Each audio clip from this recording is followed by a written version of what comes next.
ನೋಡಿ, ಅತಿ ಹೆಚ್ಚಿನ ಜನಜಂಗುಳಿ ಇರುವಂತಹ KR ಮಾರ್ಕೆಟ್ನ ಪರಿಸ್ಥಿತಿ ಏನಪ್ಪಾ? ಅಟ್ಲೀಸ್ಟ್ ಅದಾದ್ರೂ ಸೇಫ್ ಇದೆಯಾ ಅಂತ ನೀವು ಪ್ರಶ್ನೆ ಮಾಡಿದ್ರೆ ಅದು ಕೂಡ ಈಗ ಸೇಫ್ ಆಗಿಲ್ಲ. ಕಾರಣ KR ಮಾರ್ಕೆಟ್ನ ಪರಿಸ್ಥಿತಿ ಅಂತೂ ನೋಡೋಕ್ಕಾಗ್ತಾ ಇಲ್ಲ. ಒಂದ್ ರೀತಿ KR ಮಾರ್ಕೆಟ್ನ ಪರಿಸ್ಥಿತಿ ಅಯೋಮಯವಂತೆ. ಅತಿ ಹೆಚ್ಚಿನ ವ್ಯಾಪಾರ ವಹಿವಾಟು ಆಗೋದು ಬೆಂಗಳೂರಿನಲ್ಲಿ KR ಮಾರ್ಕೆಟ್ನಲ್ಲಿ. ಎಲ್ಲಿಂದನೋ ಜನ ಇಲ್ಲಿಗೆ ಬರ್ತಾರೆ. ರೈತರು ತಾವು ಬೆಳೆದಿರುವಂತಹ ಬೆಳೆಯನ್ನ ತಂದು ಇಲ್ಲೇ ವ್ಯಾಪಾರ ಮಾಡ್ತಾರೆ. ಅಂಥದ್ರಲ್ಲೇ KR ಮಾರ್ಕೆಟ್ ಕಂಪ್ಲೀಟ್ ಆಗಿ ಜಲಾವೃತ. ಮಳೆ ನೀರಿನಲ್ಲೇ ವ್ಯಾಪಾರ ವಹಿವಾಟನ್ನ ಕೆಲವರು ನಡೆಸಿದ್ದಾರೆ ಅನಿವಾರ್ಯ ಆಗಿ. ಮಳೆಯಿಂದ KR ಮಾರ್ಕೆಟ್ನ ಪರಿಸ್ಥಿತಿ ಅಯೋಮಯ. ಆ ಸಮಸ್ಯೆಯ ಮಧ್ಯದಲ್ಲೇ ಅಷ್ಟೆಲ್ಲ ನೀರು ನಿಂತ್ಕೊಂಡಿದ್ರು ಕೂಡ ಮಳೆಯಲ್ಲೂ ಕೂಡ ವ್ಯಾಪಾರ ವಹಿವಾಟಿಗೆ ಮುಂದಾಗಿದ್ದಾರೆ ಜನ, ಜೊತೆಗೆ ವ್ಯಾಪಾರಸ್ಥರು. ನೋಡಿ, ಇದು KR ಮಾರ್ಕೆಟ್ನ ದೃಶ್ಯ. ಜಸ್ಟ್ ನೀವು KR ಮಾರ್ಕೆಟ್ಗೆ ಈ ಮಳೆ ಇಲ್ಲ ಅಂದಾಗ ಹೋದಾಗ್ಲೂ ವಾಹನಗಳನ್ನು ಪಾರ್ಕ್ ಮಾಡೋಕ್ಕಾಗಲ್ಲ, ಅಷ್ಟು ಜನಜಂಗುಳು ಇರುತ್ತೆ. ಒದ್ದಾಡ್ಕೊಂಡೇ ವಾಹನ ಸವಾರು ಓಡಾಡಬೇಕು ಅಲ್ಲಿ. ಅಂಥದ್ರಲ್ಲಿ ಮಳೆ ಆದಾಗ ಇಷ್ಟು ಪ್ರಮಾಣದಲ್ಲಿ ನೀರು ತುಂಬಿಕೊಂಡಾಗ ಹೆಂಗೆ ವ್ಯಾಪಾರ ವಹಿವಾಟು ನಡೆಯುತ್ತೆ ಅಂದರೆ ಅದೇ ನೀರಲ್ಲೇ ವ್ಯಾಪಾರ ವಹಿವಾಟು ಆಗ್ತಾ ಇದೆ. ದೃಶ್ಯ ನೋಡ್ತಾ ಇದ್ದೀರಿ. ಯಾಕಂದರೆ ಈಗ ಯಾರು ವ್ಯಾಪಾರಸ್ಥರು ತಾವು ತಂದಿರುವಂತಹ ತರಕಾರಿ ಇರಬಹುದು, ಹೂವು ಹಣ್ಣು ಇರಬಹುದು, ಅದನ್ನು ಈಗ ಅವರು ವ್ಯಾಪಾರ ಮಾಡಿಬಿಡಬೇಕು. ಇನ್ನೆರಡು ದಿನ ಇಡ್ತೀವಿ ಅಂದರೆ ಹಾಳಾಗ್ಬಿಡುತ್ತೆ. ಅಪಾರ ನಷ್ಟ ಅದು ವ್ಯಾಪಾರಸ್ಥರಿಗೆ. ಹಾಗಾಗಿ ಮಳೆ ಇರಲಿ ಏನೇ ಇರಲಿ ವ್ಯಾಪಾರ ಮಾಡೋಣ ಬಿಡಪ್ಪ ಅಂತ ಅವರು ಕೂಡ ವ್ಯಾಪಾರ ಮಾಡ್ತಿದ್ದಾರೆ. ಜನ ಕೂಡ ತಕ್ಕ ಮಟ್ಟಿಗೆ KR ಮಾರ್ಕೆಟ್ ಕಡೆಗೆ ಬಂದಂಗೆ ಕಾಣಿಸ್ತಾ ಇದೆ. ಆ ರೀತಿ ವ್ಯಾಪಾರ ವಹಿವಾಟುಗಳು KR ಮಾರ್ಕೆಟ್ನಲ್ಲಿ ಆಗ್ತಾ ಇದೆ. ದೃಶ್ಯ ನೋಡ್ತಾ ಇದ್ದೀರಿ.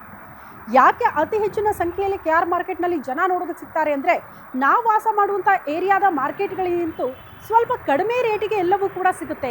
ಜೊತೆಗೆ ಒಂದೇ ಕಡೆ ಎಲ್ಲ ಸಿಗುತ್ತೆ ಅನ್ನೋ ಕಾರಣಕ್ಕೆ ಜನ ಎಲ್ಲೆಲ್ಲಿಂದನೋ, ಬೆಂಗಳೂರಿನ ಯಾವ ಮೂಲೆಯಿಂದಲೂ ಕೂಡ ಜನ ಬರಲ್ಲ ಅಂತ ಹೇಳೋಕ್ಕಾಗಲ್ಲ. ಎಲ್ಲ ಮೂಲೆಗಳಿಂದಲೂ ಕೂಡ ಜನ KR ಮಾರ್ಕೆಟ್ಗೆ ಬರ್ತಾರೆ.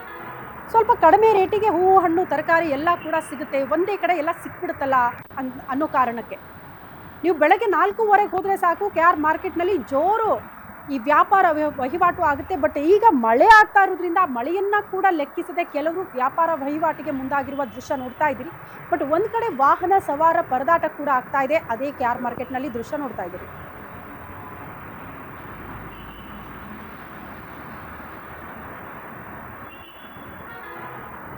ಈ ಬಗ್ಗೆ ಮತ್ತಷ್ಟು ಡೀಟೇಲ್ಸ್ ಅನ್ನ ಕೊಡ್ತಾ ಹೋಗ್ತಾರೆ ನಮ್ಮ ಪ್ರತಿನಿಧಿ ಅಜಯ್. ನೇರ ಸಂಪರ್ಕದಲ್ಲಿ ಜಾಯಿನ್ ಆಗ್ತಿದ್ದಾರೆ KR ಮಾರ್ಕೆಟ್ನಿಂದ. ಅಜಯ್, ಅತಿ ಹೆಚ್ಚಿನ ಜನ ಸೇರೋದು, ವ್ಯಾಪಾರ ವಹಿವಾಟಾಗೋದು ಬೆಂಗಳೂರಿನಲ್ಲಿ ಇದೇ KR ಮಾರ್ಕೆಟ್ನಲ್ಲಿ. ಬಟ್ ಈಗ ಮಳೆಯಿಂದ ಯಾವ ರೀತಿ ಸಮಸ್ಯೆಯನ್ನ ಜನ ಫೇಸ್ ಮಾಡ್ತಿದ್ದಾರೆ, ವ್ಯಾಪಾರಸ್ಥರು ಫೇಸ್ ಮಾಡ್ತಿದ್ದಾರೆ? ಕಳೆದ ಶ್ರುತಿ ಈಗಾಗಲೇ ನೋಡ್ತಿರ್ಬೋದು, ಕಳೆದ 2 ದಿನದಿಂದ ಕೂಡ ಕೆಲವೊಂದಷ್ಟು ಏರಿಯಾದಲ್ಲೂ ಅದರಲ್ಲೂ ಕೂಡ ತಗ್ಗು ಪ್ರದೇಶ ಇರುವಂತಹ ಮನೆಗಳಾಗಿರ್ಬೋದು, ಕೆಲವೊಂದಷ್ಟು ಅಪಾರ್ಟ್ಮೆಂಟ್ಗಳಾಗಿರ್ಬೋದು, ಏರಿಯಾಗಳಾಗಿರ್ಬೋದು, ರೋಡ್ಗಳಾಗಿರ್ಬೋದು, ಎಲ್ಲವೂ ಕೂಡ ನೀರಿನ ಅಭಾವ, ಅಂದ್ರೆ ಜಾಸ್ತಿ ನೀರು ಕೂಡ ಹೆಚ್ಚಾಗಿ ಹರಿತಾ ಇದೆ. ಯಾಕಂದ್ರೆ ಮಳೆ ಕೂಡ ಅಷ್ಟು ದೊಡ್ಡ ಮಟ್ಟದಲ್ಲಿ ಬರ್ತಾ ಇದೆ. ನಿನ್ನೆ ಬೆಳಗ್ಗೆ ಅಂದ್ರೆ ರಾತ್ರಿ 8 ಗಂಟೆ ಶುರು ಆದಂತಹ ಮಳೆ ಬೆಳಗಿನ ಜಾವ 4 ಗಂಟೆವರೆಗೂ ಸುರಿದಿದ್ದು, ನಿನ್ನೆ ಸುರಿದಂತಹ ಭಾರಿ ಮಳೆಯಿಂದಾಗಿ ಇಡೀ ಬೆಂಗಳೂರಿನ ಎಲ್ಲಾ ಏರಿಯಾಗಳಲ್ಲೂ ಕೂಡ ಸಾಕಷ್ಟು ನೀರು ಕೂಡ ಹೆಚ್ಚಾಗಿ ಬಂದಿರುವಂತದ್ದು. ಸದ್ಯ ನಾವು KR ಮಾರ್ಕೆಟ್ ಅಲ್ಲೂ ಗಮನಿಸ್ತಾ ಇದೀವಿ ಯಾವ ರೀತಿಯಾಗಿ ಇಲ್ಲಿ ಅಂದ್ರೆ ಬೆಳಗ್ಗೆ ನೋಡಿದಂತ ಸಂದರ್ಭದಲ್ಲಿ ಅತಿ ಹೆಚ್ಚಾಗಿ ನೀರಿನ ಮಟ್ಟ ಕೂಡ ಇತ್ತು. ಅದಾದ ನಂತರ ಈಗ ಸ್ವಲ್ಪ ಮಟ್ಟಿಗೆ ಒಂದ್ ಸ್ವಲ್ಪ ಕಡಿಮೆ ಆಗಿದೆ ನೀರಿನ ಮಟ್ಟ. ಯಾಕಂದ್ರೆ ಈ ಕಳೆದ 1 ಗಂಟೆಗಳಲ್ಲಿ ಆಲ್ಮೋಸ್ಟ್ ಒಂದು 2 ಅವರ್ ಅಲ್ಲಿ ಒಂದು ನೀರಿನ ಮಟ್ಟ ಏನಿತ್ತು ಅದು ಕೂಡ ಕಡಿಮೆ ಆಗಿದೆ. ಕಡಿಮೆ ಆದಂತ ಸಂದರ್ಭದಲ್ಲಿ ಹೂವಿನ ಮಾರ್ಕೆಟ್ ಬಳಿ ಇದೀವಿ. ಅಲ್ಲಿ ನೋಡ್ತಾ ಇರ್ಬೋದು, ಹೂವಿನ ಮಾರ್ಕೆಟ್ ವ್ಯಾಪಾರಸ್ಥರಾಗಿರ್ಬೋದು, ಜೊತೆಗೆ ತರಕಾರಿಯನ್ನ ಮಾರಾಟ ಮಾಡುವಂತ ವ್ಯಾಪಾರಸ್ಥ ಆಗಿರ್ಬೋದು, ಜೊತೆಗೆ ಇದು ಯಾವಾಗ ಈ ಒಂದು ಮಾರ್ಕೆಟ್ ನಲ್ಲಿ ಬೆಳಗ್ಗೆ 6 ಗಂಟೆಯಿಂದ ಸತತ 10 ಗಂಟೆ ವರೆಗೂ ಕೂಡ ಸಾಕಷ್ಟು ವ್ಯಾಪಾರಸ್ಥರು ಬರ್ತಾರೆ, ಜನಜಂಗುಳಿ ಕೂಡ ಹೆಚ್ಚಾಗಿ ಇರ್ತಾರೆ. ಆದ್ರೆ ಇವತ್ತು ಮಳೆಯಿಂದಾಗಿ ಆಲ್ಮೋಸ್ಟ್ ಈಗ 1 ಗಂಟೆ ಆಯ್ತು, ಆಲ್ಮೋಸ್ಟ್ ಮಳೆ ಕಡಿಮೆ ಆಗಿ ಈಗ ಜನಜಂಗುಳಿ ಹೆಚ್ಚಾಗ್ತಾ ಇದೆ. ಯಾಕಂದ್ರೆ ಇಲ್ಲಿವರೆಗೂ ಕೂಡ ಮಳೆ ಬರ್ತಾ ಇತ್ತು, ಹೀಗಾಗಿ ಜನಜಂಗುಳಿ ಕೂಡ ಕಡಿಮೆ ಇತ್ತು.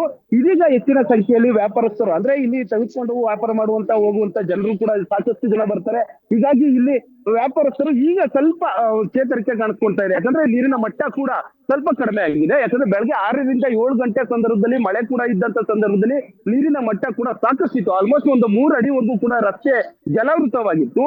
ಈಗ ಗ್ಯಾಪ್ ಕೊಟ್ಟಾದ್ಮೇಲೆ ಈಗ ಒಂದ್ ಸ್ವಲ್ಪ ಮಟ್ಟಿಗೆ ಚೇತರಿಸ್ಕೊಳ್ತಾ ಇದ್ದಾರೆ ವ್ಯಾಪಾರಸ್ಥರು ಕೂಡ.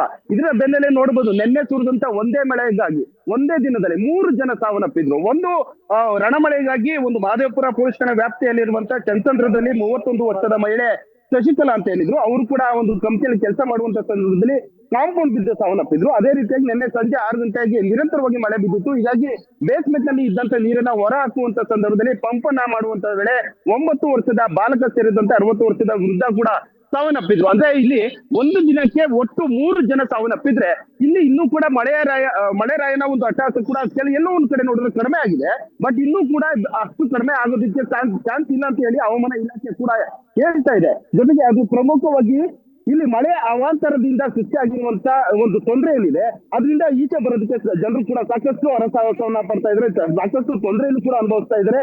ಇವತ್ತು ಕೂಡ ಹವಾಮಾನ ಇಲಾಖೆ ಈಗಾಗಲೇ ರಾಜ್ಯ ಸೇರಿದಂತೆ ಬೆಂಗಳೂರಿನಲ್ಲಿ ಮತ್ತೆ ಹವಾಮಾನ ಇಲಾಖೆ ಸೂಚನೆಯನ್ನ ಕೊಟ್ಟಿದೆ. ಮತ್ತೆ ಯೆಲ್ಲೋ ಅಲರ್ಟ್ ಆಗಿರ್ಬೋದು, ರೆಡ್ ಅಲರ್ಟ್ ಆಗಿರ್ಬೋದು, ಕೆಲವೊಂದಷ್ಟು ಏರಿಯಾಗಳಲ್ಲಿ ರಾಜ್ಯಗಳಲ್ಲಿ ಈಗಾಗಲೇ ಸೂಚನೆಯನ್ನ ಕೊಟ್ಟಿದೆ. ಹೀಗಾಗಿ ಮುಂದೆ ಬರುವಂತ ಮಳೆಯಿಂದಾಗಿ ತಪ್ಪಿಸ್ಕೊಳ್ಳೋದಕ್ಕೆ ಈಗಾಗಲೇ ಬಿಬಿಎಂಪಿ ಅಧಿಕಾರಿಗಳು ಜನಗಳಿಗೆ ಈಗಾಗಲೇ ಕೆಲವೊಂದಷ್ಟು ತಗ್ಗು ಪ್ರದೇಶಗಳಿಗೆ ಭೇಟಿಯನ್ನ ಕೊಟ್ಟು ಅಲ್ಲಿ ಕೂಡ ಮಾತುಕತೆಯನ್ನ ನಡೆಸಿ ಮುಂದಿನ ದಿನಗಳಲ್ಲಿ ಮಳೆ ಏನಾದ್ರು ಬಂತಂದ್ರೆ ಆ ಮಳೆ ನೀರು ಸರಾಗವಾಗಿ ಹೋಗ್ಬೇಕು ಅಂದ್ರೆ ಯಾವ ರೀತಿಯಾಗಿ ಮುನ್ನೆಚ್ಚರಿಕೆ ಕ್ರಮವನ್ನ ಕೈಗೊಳ್ಳಬೇಕು ಅಂತ ಹೇಳಿ ಖುದ್ದು ಡಿಸಿಎಂ ಡಿ.ಕೆ. ಶಿವಕುಮಾರ್ ಆಗಿರ್ಬೋದು, ಸಿಎಂ ಸಿದ್ದರಾಮಯ್ಯ ಆಗಿರ್ಬೋದು ಕೆಲವೊಂದಷ್ಟು ಏರಿಯಾಗಳಿಗೆ ಭೇಟಿಯನ್ನ ಕೊಟ್ಟು ಈಗಾಗಲೇ ಹಿರಿಯ ಅಧಿಕಾರಿಗಳ ಜೊತೆ ಸಮಾಲೋಚನೆಯನ್ನು ಕೂಡ ಮಾಡ್ಕೊಂಡಿದ್ದಾರೆ. ಹೀಗಾಗಿ ಮುಂದಿನ ದಿನಗಳಲ್ಲಿ ಮಳೆಯ ಒಂದು ಹೆಚ್ಚಾದಂತ ಸಂದರ್ಭದಲ್ಲಿ ಯಾವುದೇ ರೀತಿಯಾದಂತ ಜನಗಳಿಗೆ ತೊಂದರೆ ಆಗದಂತೆ, ಜೊತೆಗೆ ಅಪಾರ್ಟ್ಮೆಂಟ್ ಗೆ ನೀರು ನುಗ್ಗುವ ಹಾಗೆ ಯಾವ್ದಾದ್ರು ಒಂದು ನೀರಿನ ಓವರ್ಫ್ಲೋ ಆದಂತ ಸಂದರ್ಭದಲ್ಲಿ ಆ ನೀರನ್ನ ಸರಾಗವಾಗಿ ಈಚೆ ಹಾಕೋದಕ್ಕೆ ಎಲ್ಲ ಯಾವ ರೀತಿ ವ್ಯವಸ್ಥೆ ಮಾಡ್ತಾರೆ, ಜನರ ಸಮಸ್ಯೆಗಳಿಗೆ ಯಾವಾಗ ಮುಕ್ತಿ ಸಿಗುತ್ತೆ ಅಂತ. ಧನ್ಯವಾದಗಳು ತಮ್ಮೆಲ್ಲ ಮಾಹಿತಿಗೆ.